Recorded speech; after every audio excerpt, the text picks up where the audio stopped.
So friends, web designing crash టిప్స్లో ఇప్పుడు నేను మీకు చెప్పబోయే టిప్ ఏంటంటే HTML colours. How to use HTML colours లేదా how to use colours in HTML. Okay, so అది హెచ్టిఎంఎల్ కావచ్చు లేదా సిఎస్ఎస్ కావచ్చు, ఇక్కడ రెండు ఈక్వల్. ఓకే, ఎనీవేస్ ఇక్కడ మనం వెబ్ డిజైనింగ్లో యూజ్ చేసేటువంటి కలర్స్ అనేవి 3 టైప్స్ అన్నమాట. సో అవేంటనేవి ఇప్పుడు మనం తెలుసుకుందాం.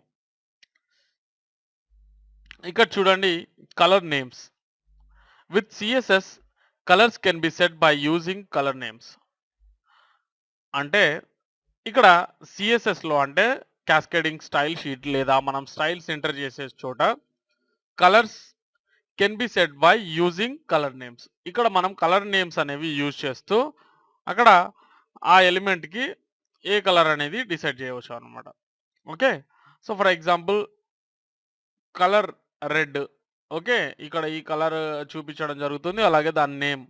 Okay, red, orange, yellow, cyan, blue.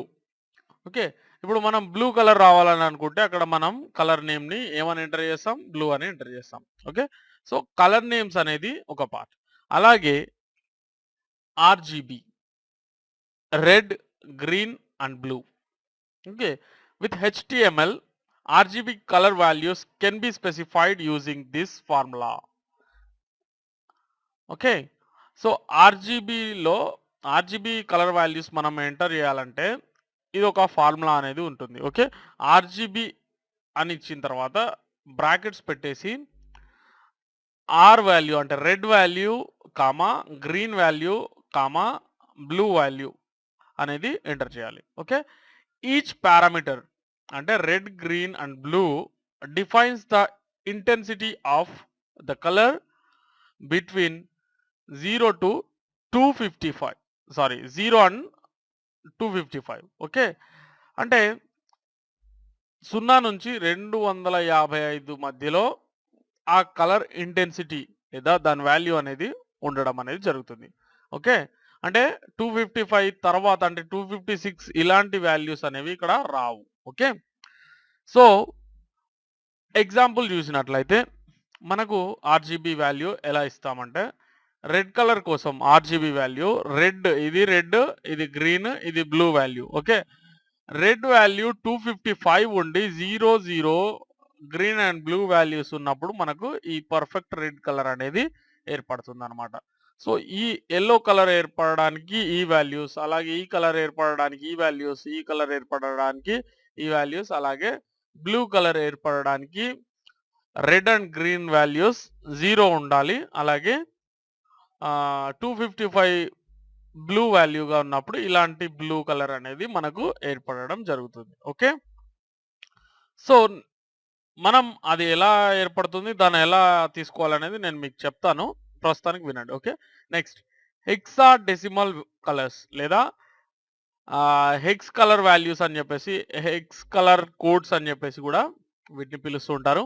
So hexadecimal colours అనేవి ఎలా ఉంటాయంటే ఇక్కడ హ్యాష్ లేదా దీన్ని పౌండ్ సింబల్ అని కూడా అంటారు. ఓకే, సో పౌండ్ సింబల్ లేదా హ్యాష్ సింబల్ తర్వాత యాక్చువల్లీ ఇదేంటంటే red and red value, green and green, blue and blue values అనమాట యాక్చువల్గా. కానీ అది తెలుసుకోవడం కొంచెం కష్టమైన విషయం. కానీ ఈ హెక్స్ వాల్యూస్ అనేవి ఇలా ఉంటాయి అనేది మాత్రం తెలుసుకోండి. సో దీన్ని మనం యాక్చువల్లీ ఏంటంటే ఇవి వాల్యూస్ అన్నింటినీ అందరూ గుర్తుంచుకోవడం చాలా కష్టం అనమాట. ఓకే, సో దాన్ని ఎలా యూజ్ చేయాలి ఏంటి అనేది నేను మీకు ఒకసారి చూపిస్తాను. అప్పటి వరకు ఒకసారి చూడండి. ఫర్ ఎగ్జాంపుల్ మనం సో ఇది ఉంది కదా, చూడండి కలర్ నేమ్స్ అంటే రెడ్ ఇచ్చినట్లయితే ఇది హెక్సాడెసిమల్ కలర్స్లో ఈ వాల్యూ ఎంటర్ చేస్తే ఇది, అలాగే ఆర్జీబీ వాల్యూస్ ఇలా ఇచ్చినప్పుడు ఈ కలర్ అనేది ఏర్పడింది. ఓకే, ఒకసారి ఎక్కడ ఎంటర్ చేసినాం అనేది మనం చెక్ చేసినట్లయితే ఫర్ ఎగ్జాంపుల్ నోట్ ప్యాడ్ తీసుకున్నాను.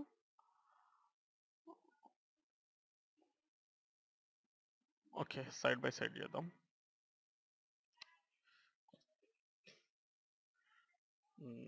సరే,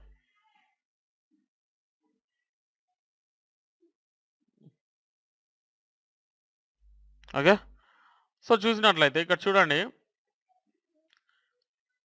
రెడ్‌కి వాల్యూ ఇది ఇచ్చాను. సో అప్పుడు ఇది రెడ్ ఏర్పడింది. ఇక్కడ ఉన్నటువంటి ఈ వాల్యూ ఇక్కడ అంటే సీఎస్ఎస్‌లో నేను ఈ వాల్యూ ఎంటర్ చేయడం వల్ల నాకు ఈ కలర్ అనేది ఇదొచ్చింది. ఫర్ ఎగ్జాంపుల్ దీన్ని మార్చి చూద్దాం చూడండి. ఇప్పుడు రీలోడ్ చేసినప్పుడు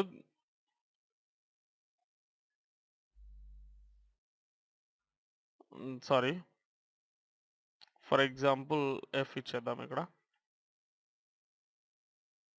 చూడండి. ఇక్కడ ఇది మార్చినప్పుడు ఇది కూడా మారింది. కానీ ఇది మారలేదు. ఇదేంటంటే ఇది టెక్స్ట్ కదా! ఓకే. దాని కలర్ అనేది. ఓకేనా? సో ఫర్ ఎగ్జాంపుల్ ఇక్కడ ఎఫ్ఎఫ్ ఎంటర్ చేసినట్లయితే ఏమొస్తుంది?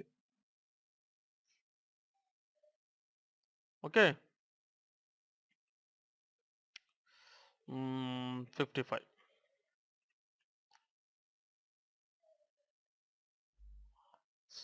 సారీ.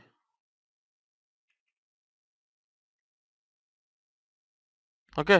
ఇలా ఆ వాల్యూస్ అనేవి మార్చినప్పుడు దాని యొక్క ఇది కూడా మారడం అనేది జరుగుతుందనమాట. ఓకే.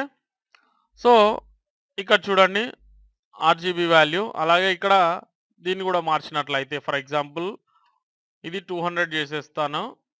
ఇప్పుడు చూడండి రీలోడ్ చేయగానే దాని కలర్ అనేది మారిపోయింది. ఓకే. సో అంటే మనం యూజ్ చేసే కలర్ టైప్స్ అనేవి 3 టైప్స్ ఉంటవి. ఒకటి కలర్ నేమ్స్, తర్వాత ఇదొకటి హెక్సాడెసిమల్ కలర్స్, అలాగే ఆర్‌జీబీ కలర్ వాల్యూస్‌ని ఉపయోగించి మనం ఈ కలర్స్ అనేవి తీసుకోవడం జరుగుతుంది. అయితే ఇక్కడ కలర్ నేమ్‌ని యూజ్ చేయడం అనేది ఈజీ. ఓకే. కానీ మనం అన్ని కలర్ నేమ్స్ గుర్తుంచుకోవడం కూడా కష్టం. ఫర్ ఎగ్జాంపుల్ కాంబినేషన్స్ ఉంటవి. ఇప్పుడు ఈ కలర్ నేమ్ ఏంటో చెప్పండి? చెప్పలేం మనం. ఒకవేళ చెప్పగలిగినా గూడా అది 100% కరెక్ట్ అయి ఉండకపోవచ్చు. కానీ మనకి కలర్ అనేది మాత్రం డిస్‌ప్లే చేయడం అవసరం. సో, ఈ కలర్ నేమ్ చెప్పండి. సో, అన్ని కలర్స్‌కి నేమ్స్ మాత్రం మనం గుర్తుంచుకోలేము. సో, అందుకనే మనం ఏం జేయాలంటే దీనికి మన దగ్గర ఒక ఫార్ములా అనేది ఉంది. సో, కలర్ నేమ్స్ అంటే జనరల్‌గా మీరు రెడ్ గాని, లైట్ రెడ్ గాని, అలాగే గ్రీన్ గాని, లైట్ గ్రీన్ గాని, ఆహ్, గ్రే కలర్ గానివ్వండి, వైట్, బ్లాక్ ఇలాంటి కలర్స్‌కి మనం నేమ్స్ గుర్తుంచుకోవచ్చు. గ్రీను, యెల్లో ఇలాంటి కలర్స్. ఓకే. కలర్ నేమ్స్ గుర్తుంచుకున్నంత వరకు గుర్తుంచుకోవచ్చు. లేదా మనం హెక్సాడెసిమల్ వాల్యూస్‌ని ఉపయోగించి ఎక్కువగా ఈ ఆర్‌జీబీ వాల్యూస్ మాత్రం ఉపయోగించట్లేదు. కానీ హెక్సాడెసిమల్ వాల్యూస్ ఉపయోగిస్తున్నారు. ఓకే. సో, ఈ హెక్సాడెసిమల్ వాల్యూస్ అనేవి మనం గుర్తుంచుకోలేము. వాటి కాంబినేషన్స్‌ని గుర్తుంచుకోలేము. కానీ మనం వాటిని క్రియేట్ చేయవచ్చు. ఫర్ ఎగ్జాంపుల్ వాటిని ఎలా క్రియేట్ చేయాలంటే కలర్ పిక్కర్ అవసరం అన్నమాట. ఓకే. ఇక్కడ నాకొచ్చేసి నాకు క్రోమ్‌లో అంటే I mean Google chrome browser ఉంది నా దగ్గర. సో, ఈ బ్రౌజర్‌లో నాకేంటంటే కలర్ పిక్కర్ అనేటువంటి ఎక్స్‌టెన్షన్‌ని తీసుకున్నాను. ఓకే. సో, ఫర్ ఎగ్జాంపుల్ నేను దీన్ని తీసుకున్నట్లయితే దీనిపైన క్లిక్ చేస్తే నాకిది రావడం అనేది జరుగుతుంది. ఇక్కడ నాకు ఏ కలర్ కావాలో నేను చూసుకుంటాననమాట. డిస్‌ప్లేలో. నాకు లైట్ కావాలా, రెడ్ ఆహ్, డార్క్ ఉండాలా అనేది నేను ఇక్కడ సెలెక్ట్ చేసుకోవడం ద్వారా నాకు కావాల్సిన కలర్‌ని నేను ఈజీగా ఇక్కడ క్రియేట్ చేసుకోగలుగుతా. ఓకే. సో, ఫర్ ఎగ్జాంపుల్ నాకు దీంట్లోనే తీసుకుంటాను నేను. ఫర్ ఎగ్జాంపుల్ ఈ టైప్ ఆఫ్ కలర్ నాకు అవసరం అనుకోండి. ఓకే. ఈ టైప్ ఆఫ్ కలర్ అనేది నాకవసరం. కానీ ఈ కలర్‌కి మనం కరెక్ట్ నేమ్ అనేది చెప్పలేకపోవచ్చు. కానీ ఇక్కడేంటంటే మనకు ఇది ఆటోమేటిక్‌గా క్రియేట్ చేసి ఇస్తుంది. ఓకే. ఈ హెక్స్ వాల్యూ లేదా హెక్స్ కలర్ కోడ్ లేదా హెక్సాడెసిమల్ కలర్ వాల్యూ అనేది కాపీ చేసేసుకొని ఫర్ ఎగ్జాంపుల్ ఇప్పుడు నేను వేరేది తీసుకుంటాను చూడండి. ఇది కాపీ చేసేసుకొని ఓకే. ఇక్కడ ఫర్ ఎగ్జాంపుల్ కలర్‌కి నేమ్‌కి బదులుగా నేను ఇది ఎంటర్ చేస్తున్నాను చూడండి. ఓకే. సో, ఇక్కడ మనం ఏ కలర్ అయితే సెలెక్ట్ చేసుకున్నామో ఓకే. అది ఎళ్ళిపోయింది. ఓకే. ఎనీవేస్ ఇక్కడ ఎంటర్ చేశాను వాల్యూ. ఇప్పుడు దీన్ని రీలోడ్ చేస్తే ఆ కలర్ అప్లై అయిపోయింది చూడండి. ఫర్ ఎగ్జాంపుల్ ఇక్కడ కూడా ఎంటర్ చేస్తే దీనికి కూడా ఆ కలర్ అనేది అప్లై అయిపోతుంది. అలాగే ఇక్కడ ఆర్‌జీబీ వాల్యూ కూడా తీసేసి ఆ కలర్‌ని నేను అప్లై చేస్తే మొత్తంగా అదే కలర్ అనేది వచ్చేసింది. ఓకే. సో, ఇలా మనం 3 టైప్స్ ఆఫ్ కలర్స్ లేదా కలర్ నేమ్స్ లేదా హెక్సాడెసిమల్ కలర్స్ లేదా ఆర్‌జీబీ వాల్యూస్‌ని ఉపయోగించి మనం కలర్స్ అనేవి ఆహ్, దీంట్లో వాడొచ్చన్నమాట. అలాగే హెక్సాడెసిమల్ వాల్యూస్‌ని మనం గుర్తుంచుకోలేం. సో, దానికి మనకు అవసరం ఏంటండి? Colour picker. అది మీకు ఫైర్‌ఫాక్స్‌లోనూ ఎక్స్‌టెన్షన్ దొరుకుతుంది. అలాగే ఇంటర్నెట్ ఎక్స్‌ప్లోరర్‌కి గూడా ఉండొచ్చు. మీరు సెర్చ్ చేస్తే దొరికిపోతుంది. లేదా మీరు గూగుల్ క్రోమ్‌లో అయితే గనక ఈజీగా ఎక్స్‌టెన్షన్ అనేది దొరికిపోతుంది. Okay. Thanks for watching. Please share this video.